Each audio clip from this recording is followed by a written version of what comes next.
Salam, hər vaxtınız xeyir olsun. Bugün sizinlə leksika ilə bağlı danışmaq istəyirəm. Oradakı vacib məqamları sadə yolla sizə izah etməyə çalışacağam. İlk olaraq amonimlər və çoxmənalı sözlərin fərqindən danışmaq istəyirəm. Deməli, çoxmənalı sözlərdən amonimlərin çox kiçik nüanslar var ki, bunları bilərək fərqləndirə bilərik. İlk olaraq amonimlərin məna tayları bütün nitq hissələrinə aid ola bilər, yəni fərqli ola bilər. Məsələn, deyək ki, don. Biri var donmaq feili, bir də var don ismi, yəni paltar mənasında. Gördüyümüz kimi bunların biri isim oldu, biri feil oldu. Yəni məna tayları başqa nitq hissəsinə aid ola bildi. Amma çoxmənalı sözlərdə bu belə deyil. Çoxmənalı sözlərin hər bir məna tayı eyni məniyə çalmalıdır və eyni nitq hissəsinə aid olmalıdır. Məsələn, deyək ki, insanın qolu. Qol sözü. Qol sözü həm amonimdir bu arada, həm də çoxmənalıdır. Amma çoxmənalı olanda eyni mənada olur və eyni nitq hissəsinə aid olur. Qol dedik, insanın qolu, qapının qolu ya da ki deyək ki, ağacın qolu. Hər biri eyni məniyə gəlir. Amma biz bilirik ki, amonimlər deyilişi və yazılışı eynidir, amma mənaları tamamilə fərqli olan sözlərdir. Buna görə də çoxmənalı dilin əsas fərqi də budur. Həm nitq hissəsi söhbəti, həm də ki məna söhbəti. Çoxmənalıda hər bir söz başqa mənaçaları bildirə bilməz. Yəni ki, eyni məniyə aid olmalıdır. Amma amonimdə isə bunun tamamilə əksidir. Yəni hər bir məna tayı fərqli məna bildirməlidir. Eyni məna olmamalıdır. Əgər eyni məna olarsa, bu zaman həmin söz ortaq söz olacaq. Keçək amonimlərdən danışmağa. Amonimlərə baxarkən çox adam götürüb sözün elə özünə baxır. Yəni fikirləşir ki, söz necə verilibsə, o şəkildə amonim götürmək olar. Xeyr, söz əgər verilibsə, biz onun başlanğıc formasına baxmalıyıq. Deyək ki, bir söz verilibdir, yara sözü. Yara sözünü deyir ki bizə bu söz amonimdir. Amma şagird bilmir ki bu söz niyə amonimdir. Elə deyir ki, hə da biri var yara sözü isim olaraq, bir də var ki yara sözü, bir də var deyirsən ki kaş yara. Bu da arzu şəklində olan feildə olacaq amonim. Xeyr, elə bir şey yoxdur. Çünki niyə? Yara sözü isim kimi, başlanğıc forması. Bir dəqiqə. Yara sözü isim kimi kökbə olacaq. Leksik şəkildə başlanğıc forması belə olacaq. Amma yara sözü arzu şəklindəki feil kimi yarmaq və belə olacaq. Başlanğıc forması isə yar sözü olacaq.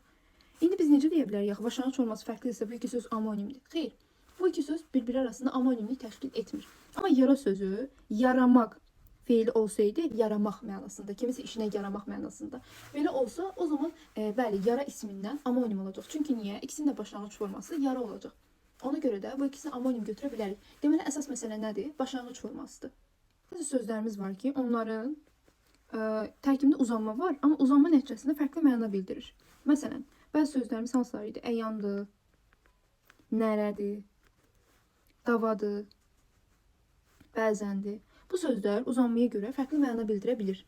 Amma bu sözlər amonim olmur o zaman. Nəyə görə? İndi deyə bilərsiniz ki, müəllim, niyə bəs bu sözün bir mənası fərqli məna bildirir, bir mənası isə tamam fərqli məna bildirir. Biz amonimlərdə nədən danışırıq? Deyirik ki, deyilişi və yazılışı eyni, amma mənaca fərqli. Deməli, bir sözün amonim olması üçün onun həm deyilişi, həm də yazılışı eyni olmalıdır. Bəs bura uzanma deyək gətirdik, nərə oldu bu? Ya da deyək ki, dava oldu bu. Bəs onda deyiliş eyni olmur axı. Deyilişdə müəyyən fərqlər olur. Bəs onu da deyə bilərsiniz ki, bəs siz demişdiniz ki, uzanma fərq deyil. Uzanma fərq deyil, amma bu demək deyil ki, tələffüzdə o zaman heç bir fərq olmur da. Deyiliş və yazılış deyəndə biz sözün tərkibi arasında, hərf və səs tərkibi arasında fərqi nəzərdə tutmalı deyilik təkcə. Deyiliş və yazılış arasında uzanma fərqi ola bilər. Yəni uzanlıq sözü uzadaraq deyə bilərik biz. Bu amonimlərdə fərq kimi götürüləcək. Amma sözün hərf və səs tərkibi arasında fərqdə bu fərq olaraq götürülməyəcək. Çünki niyə? Orada iki fərq var. Kəmiyyət və keyfiyyət fərqi. Yəni uzanma nəyə kəmiyyət fərqi deyil, nəyə keyfiyyət fərqi deyil. Biz onu orada ona görə götürmürük. Amma uzanma əlbəttə ki, tələffüzdə müəyyən fərqlər yaradacaq və ona görə də uzanan sözlər, yəni məna taylarının əgər biri uzanarsa və buna görə fərqlənərsə mənası, onlar amonim götürülməyəcək. Həmçinin bu sözlər: əyan sözü, nərə sözü, dava sözü, bəzən sözü. Keçək sinonimlərdən danışaq. Deməli, sinonimlərdə o qədər də çətin məqam yoxdur. Sadəcə bunu çatdırmaq istəyirəm ki, bəziləri eyni köklü sözləri sinonim kimi götürür. Məsələn, bisavad sözü və savadsız sözü. Bu iki sözü sinonim kimi götürənlər var, amma bu tamamilə yanlış. Nəyə görə? Çünki burada köklər eynidir. Bu sözlər sinonimlik, yəni ikisi arasında sinonimlik yoxdur. Yəni yaxın mənalı söz kimi biz onları götürmürük. Amma bunların şəkilçilər olan bi və sız sinonim şəkilçilərdir. Yəni eyni mənanı ifadə edirlər və buna görə də biz onlara qrammatik sinonim deyə bilərik. Bununla yanaşı kiçik bir nüans da qeyd etmək istəyirəm ki, sinonimlərin tərəfləri fərqli quruluşa malik ola bilər. Məsələn, deyək ki, eynək sözü. Eynək sözü sadə olacaq, amma desək ki, gözlük sözü olacaq, düzəltmə. Bu iki sözün bir tərəfi olacaq sadə, bir tərəfi olacaq düzəltmə. Bu sözlər sinonimdirmi? Bəli, sinonimdir. Quruluşlar fərqli oldu mu? Bəli, fərqli oldu. Deməli, sinonimlərin tərəflərinin quruluşu fərqli ola bilər. Deməli, bununla yanaşı, əgər feillər inkardadırsa, onlar antonim hesab olunmayacaq. Məsələn, deyək ki, bax feili, bax feili. Gətirib götürürlər ki, bax feilinin antonimi baxmadı. Bu tamamilə yanlışdır. Əgər inkardadırsa bu şəkildə biz bunları antonim götürməyəcəyik. Və bununla yanaşı sinonimlərdə olduğu kimi antonimlərin də tərəfləri quruluşca fərqli ola bilər. Məsələn, deyək ki, şad sifəti. Şad necə şad? Bununla yanaşı qəmli. Bu sadədir, bu düzəltmədir. Deməli, bunlar antonimdir. Bunların tərəfləri quruluşca fərqli ola bildi. Qəm sözündən qəmli yaranır burada da. Gələk danışaq frazeoloji birləşmələrdən. Frazeoloji birləşmələr bütövlükdə bir dənə leksik məna bildirirlər. Yəni ki, bütövlükdə orada iki söz ola bilər, amma onlar bir məna bildirəcək. Necə olur bu? Məsələn, deyək ki, qulaq asmaq. Qulaq asmaq sözündə bu ikisi dinləmək mənasını ifadə edəcək. Bu qulaq asır, yəni dinləyir. Və təhlil zamanı frazeoloji birləşmələr parçalanmır. Yəni, məsələn, desək ki, Şahnaz müəlliminə qulaq asır. Asır, nə asır? Qulaq asır, qulağını asır. Qulağını hardansa asa bilməz axı bu adam.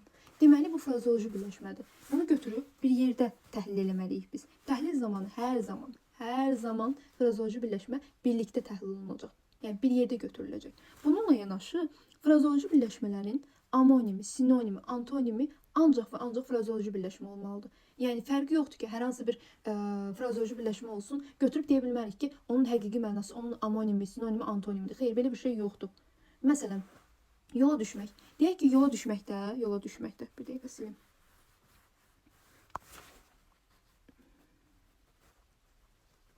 Yola düşmək deyək ki, verilibdir, o elə səhər tezdən yola düşdü və Bakıya getdi. Bu adam yola yıxılıb getmir ki, yola həqiqətən düşmür ki, sadəcə olaraq yəni yola çıxır və gedir. Sonra deyə bilərik ki, onu real mənada necə? Məsələn, deyirik ki, o qəza keçirdi, maşını dağdan yola düşdü. Həqiqətən düşürmü? Burada deyə bilərikmi? Düşdü, nə maşın? Hara yola, haraya yola? Bunu deyə bilər, real ola bilər. Amma ki, maşının yola düşməsi, yəni işə düşməsi mənasında bu sabit söz birləşməsi olacaq və parçalanmayacaq. Və bu ikisini amonim götürə bilmərik. Çünki niyə? Bir tərəf real olacaq. Həqiqətən də həqiqi mənada olduğuna görə biz onları amonim götürə bilməyəcəyik. Çünki niyə? Biz dedik ki, frazemin amonimi də, sinonimi də, antonimi də hər zaman frazem olmalıdır. Bu qanundur. Yəni qaydamız budur. Bunu heç vaxt unutmuruq. Buna səbəb nədir? Çünki frazemlər həqiqi mənada işlənmir. Frazemlərdə sözlər ilkin mənasından uzaqlaşırlar. Məsələn, biz dedik ki, qulaq asmaq sözü ya da yola düşmək sözü. Bunların hər biri ilkin mənasından, yəni real mənasından uzaqlaşıblar, bütövlükdə başqa bir məna bildirirlər. Yəni, buna görə də biz onları frazem adlandırırıq.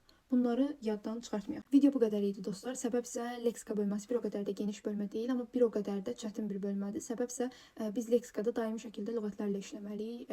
Gərəksə frazemlərin lüğəti, gərəksə amonimlərin, antonimlərin olsun, izahlı lüğət. Bunların hər biri bizim üçün vacibdir və bunların hər birinə daimi şəkildə imtahana hazırlaşırıqsa baxmalıyıq. İnşallah video sizin üçün xeyirli olmuşdur. Növbəti mövzuda görüşmək diləyilə. Hələlik.